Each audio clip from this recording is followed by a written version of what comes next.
Our next guest to tell us just how significant this strike really is. Please welcome to the show. Oh, my word. That is awesome. Dan Geltrude. He is definitely part of the herd. Dan, thanks for the support. I love it. That looks fantastic. Thanks for being on. Well, look, you got to be part of the herd. Either you are or you aren't. Now, as far as being part of the union herd here, we certainly can understand, based upon the point you just made about being behind in inflation, and they're looking to make that up. And that's fine. I understand that. But let's be clear for the rest of us here. This strike, if it happens, is going to cause more inflation. Why? Because demand is there and the supply is going to go down. And this strike will cost the American economy, now get this, Scott, $5 billion a day, right? That's with a B.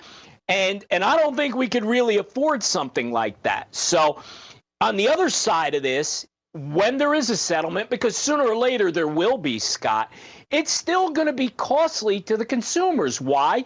Because prices are going to go up. So either way, we're looking at inflation is going to be rearing its ugly head. Right now, post-strike, Scott, it will take a while to recover. It's not like, oh, we'll have a strike for a few days and everything will go back to normal. I want to remind all the viewers, back in 2002, when there was a strike similar to this on the West Coast, they were on strike for 11 days. It took 6 months to recover or get back to normal as far as the ports go. So this is very, very serious business for the U.S. economy. And Walmart. I mean, there's an exorbitant amount of cargo that really would be affecting Walmart and Amazon.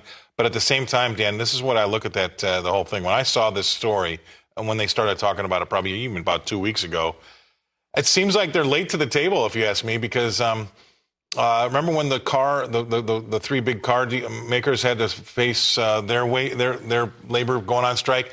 And those guys got some really hefty raises, and now these car makers are paying for it. They're pulling back this and that, and they're cutting people left, right, and center. But these guys are asking for a 77% increase in pay. Now, they were offered half of that, but I think that they might have lost that window to do that. Now, let's just say you and I both know that they're going to get something, right? So not only is a stoppage inflationary, but we're going to be pouring more capital, more cash in on top of it, with 45,000 more people getting a lot more money. I mean, there's no way around this except for the fact that it is going to be inflationary, whichever way you look at it. And the last thing I'll say is this. You're right about that last port strike and how long it took. The lowest estimates are for every day that they're out is at least a two-week time frame to catch up. So if they're off for 2 to 3 weeks, that really puts Christmas in the crosshairs, doesn't it?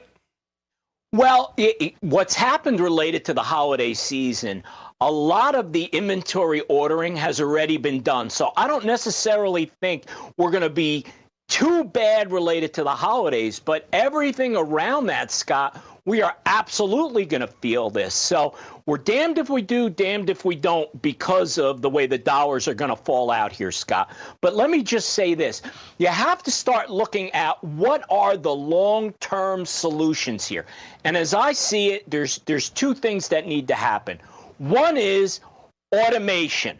And it's unfortunate that people are going to end up losing their jobs over time because the United States is behind the rest of the world as far as having automation at the ports. And I know that's a sticking point with the union. So we're going to have to see how that plays out. And number two is, how about more domestic production? We saw this during the pandemic, Scott, when we had all these foreign products that we were reliant on to get into the country.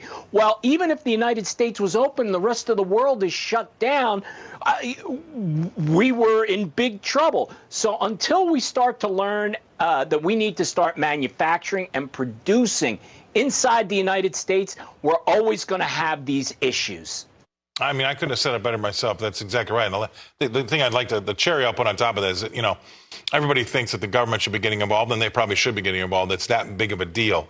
But the government's going to be getting involved. And if you go back to the math I said in the monologue, is that their wages are up 11%, inflation's up 24%.